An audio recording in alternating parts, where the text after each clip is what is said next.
Hey YouTube, welcome back to another video. Today I've got something special to show you guys, and that is my brand new, well, semi-brand new, Glock 42. I mean, I bought it brand new, but I've used it a bunch of times, and I want to do a quick little review about it. So, it's a very small pistol. As you can see, it pretty much can be covered by my hand. If I put it this way and line it up with my pinky, you can see that my hand is pretty much smaller, or my hand is pretty much bigger than it. So it's nice because it makes it really compact and really easy to carry. Now, I do want to say before I begin this video that this is not going to be a video getting into whether or not 380 is a desired or effective caliber of round. So for that reason, if you're just here looking for ballistics on 380 versus 9 versus 40, etc., etc., you're not going to want to watch this video. This video is strictly about this gun for people that are interested in this gun, the Glock 42, which is a 380 Glock. So just want to get that out there up front just in case some people came here looking for that. So with that kind of stuff out of the way, I figured it's about time we could go ahead and start talking about this gun. And one of the first things I wanted to note, like I said, well, I guess we'll first go ahead and check to make sure it's clear, which I've already done like 5 times, but people online like to really make sure that things are cleared, but there's nothing in there, no magazine in the gun at all, and so it's completely empty, nothing going on here. I'll go ahead, nothing, so there we go. I know I'm handling it near live ammunition, but I'm not going to be sticking any of this stuff back in here, period. So don't worry about that, guys. But into the review of it. Now, I was actually at a gun show, and I was looking for something else, and I happened to walk past this. I didn't really know that, I never really looked it up because I never really bothered, because if you guys watched my previous video on the Ruger LCP, which is also a 380, I talked about that one. I used to carry that one. Then I saw this when I was at the gun show, and I was like, you know, this is a really, really cool gun. I like this one a lot. There's something about it when I saw it sitting there on the table that I was like, you know, I don't know what it is, but there's something about it made me immediately want to hold it. Now, I'm still relatively new to Glocks. I mean, I have the Glock 22, which is an amazing gun, but it is huge. And when I saw this one, I was like, you know, it fits your hand nicely. Now, as you can see, without the magazine in, my pinky kind of, I don't know if you can really tell, but where my fingers are, I don't really have a full grip. I get a full 2 fingers on there, but then again, it's a 380. You know, a lot of people complain that, oh, you can only get 2 fingers on there, but you know what? It's a 380. It's not going to blow out of your hand when you fire. And trust me, I've fired a lot of shots through this gun already and not had a single problem with it, even in my offhand. So that is not an issue. And there are some magazines that you can get. I think you can get removable plates for the bottom here that you can get to curve out a little bit. And I think you can also get plates that will extend it by, I want to say like a 1/2 inch or an inch. And it'll allow you to get another round or 2 in the magazines, because the magazines themselves only hold 6 rounds, which, you know, a lot of people don't think is ideal, but you can get 6 in your magazines and 1 in the chamber, so it is a 6+1, which, I mean, for most intensive purposes, I mean, if you're just carrying because, you know, you want to carry it for self-protection and you're not planning on going to war with it, then I think 7 rounds is more than enough, especially for something this small. Now, if you feel like you need more than that, then either carry a second magazine or get a bigger gun, because maybe this tiny little compact Glock isn't what you're looking for. And actually, what I was really looking for when I went to the gun show was the subcompact Glock 40 caliber. And that's when I saw this, and I was like, you know what? I've already got the 380 ammo, so why not go ahead and pick this up? Now, size-wise compared to the LCP, the handle down here, I think it's a little bit longer. Like the LCP would come to about here on it. So it's really not that much longer there. The barrel is about a good inch or so. The LCP comes up to about here. But everything else is pretty similar. So it's a little bit longer than the LCP, which is good because it's got a longer barrel means a little bit better accuracy. It's got the standard Glock sights, which are very nice. And I don't know, I really like the feel of it. Like I said, I've got a pretty big hand, and I'm able to fit this thing comfortably in my hand. I'm able to get 2 fingers on there, and the pinky kind of wraps around underneath it. And it's really comfortable to shoot. It fits really nicely, and I've had no issues with this gun. Now this is the Gen 4, so it does have the dual recoil spring inside, which does help to absorb some of the kick from it. Compared to the LCP, this has a lot less kick because of that dual recoil spring system in there. So it is really nice. And like I said, I mean, it's a 380, so it doesn't have a ton of kick to begin with. I mean, compared to a 22, yes, it has more, but it's not overwhelming. So that's why when people complain about, not having enough hand grip on here, I mean, it's, how much more do you really need for a 380? It's not really that big of a deal. And like I said, because of that recoil system they've built in this thing, it's really nice because it does absorb a lot of that anyway, so you don't even have to worry about that. So even if you're only able to get 1 finger on here, you could still hold on to it because it's not blowing back in your hand. And that's one of the things I like about it. There is no safety on it. I mean, it's got the little trigger. Let me see if I can get that in there. It's got the little trigger guard there, so you can't pull the trigger unless you pull that little wafer in the middle there. And that's really all the safety you need. And I've got these 2 holsters here for it, which this one is an inside the waistband holster. Very nice. I actually really like this one a lot.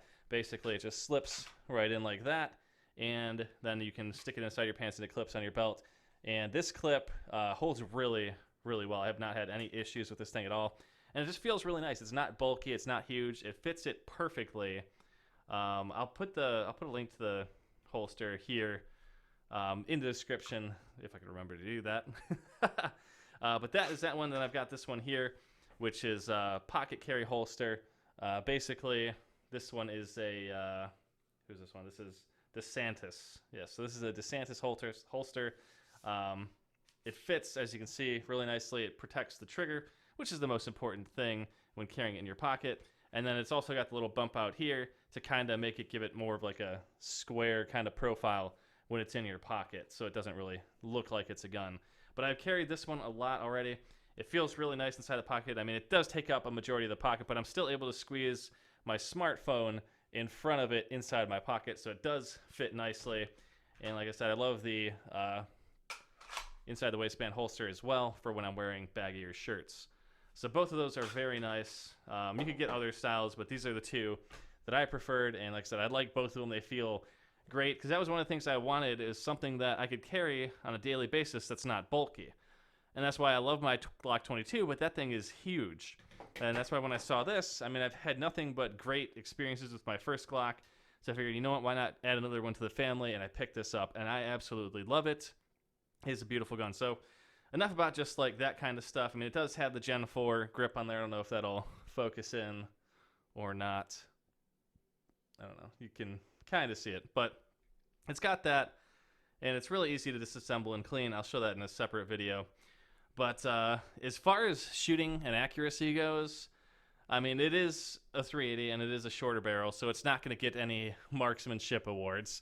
But overall, it is extremely accurate. Once you dial in the gun and know exactly where you're aiming, you can pretty much hit a very, very tight group, which is kind of surprising because, you'd think that it wouldn't be that accurate, but that is one of the beauties of being a Glock, is that it is that Glock perfection. Hopefully I don't trigger too many people with that. But it is very accurate. It's a very nice gun. Like I said, it's got everything you'd expect from a Glock. The craftsmanship, the accuracy, the ergonomics, I guess you could say. And it's a really well put together gun. Like I said, there are a lot of people, and it's actually hard to find an honest review where they don't talk about the gun so much as they do the ammo. A lot of people that talk about this gun talk about the problems of the 380. How they would never carry a 380, how it's not an effective cartridge. Like I said, I'm not going to say that in this video because, realistically, you can die from a BB gun. I mean, it's not very likely, but it's possible.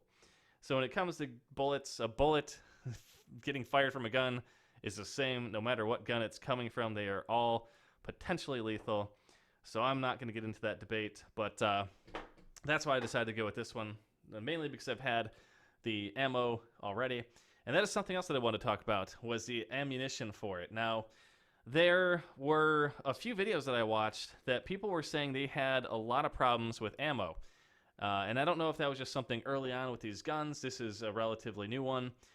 So I don't know if it was just something early on that's been fixed or what. But when I was at the range that day, I tried 10 different types of ammo, ranging from full metal jacket to total metal jacket to composite ammunition to copper ammunition and hollow points, plugged hollow points. And I did not have a single problem. And I even used some of this stuff here, which is low recoil federal ammo. Realistically, I had absolutely no problems. I was there with somebody that day at the range, and the only problems that we had was when he was shooting in his offhand. He had a couple stovepipes, but then when he switched back to his main hand, he had no problems whatsoever. And I can't remember what ammo was in there. It wasn't anything super expensive. I think it was just federal or maybe CCI. I'm not sure exactly, but it was range ammo. It wasn't anything super expensive. But I think that a lot of that was due to the fact that it was his offhand. He was not properly bracing the gun, and I think his wrist was absorbing a lot more of the recoil that was required to kick it back. Because it does have that dual recoil spring, so you want the gun itself to absorb the recoil and not really your wrist, because then it won't cycle properly. And that's exactly what happened. So do keep that in mind. I did want to mention that while we're doing that. But like I said, I tested all different types of ammo. This stuff here, which is Corbon DPX, which I believe these are just completely solid copper slugs. There are no lead in them. It's really hard to see, but these are lead-free. They're just giant chunks of copper, and those cycled perfectly fine through there. They are lighter, and I forgot the speeds. Let me see if I can see it on the box here. Let's see. So 1050 feet per second. So that's that one. And this here is the CCA, or the Hornady Critical Defense. Now these are pretty decent pieces of ammunition as well. That is what I've got standing up right there. But these are nice because they've got the little plug in the front that will stop them from getting clogged up when you shoot them. And these cycled no problems at all. They are hollow points, but they are plugged with a little special little rubber piece or something in there. And the speed of this one is 1,000 feet per second. So pretty much the same as the DPX. And I tried interceptors, which I believe these are some kind of composite. I forgot. I don't know. I'd have to read more about them to see exactly what they're made out of. But they are kind of crazy looking. They got like these little spiral heads on them, which is definitely weird. But those cycled fine. No problems with any of this ammo. So like I said, it wasn't just range ammo and it wasn't just expensive ammo. I tested all kinds of stuff, even going as far as the low recoil federal ammunition. And even with the low recoil stuff, this stuff just cycled fine. It's low recoil, hollow points. Again, no problems whatsoever with the ammo. It cycled nicely. I've got some Sig Sauer hollow points here as well. Cycled beautifully.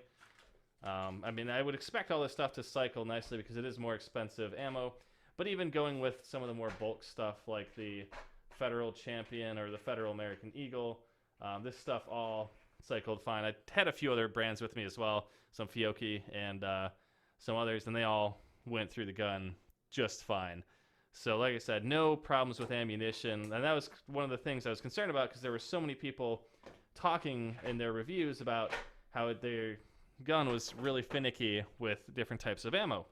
So I really, really wanted to make sure that when I was testing out the ammo that there were no problems. And like I said, I've got 7 here. I know I had 10 total.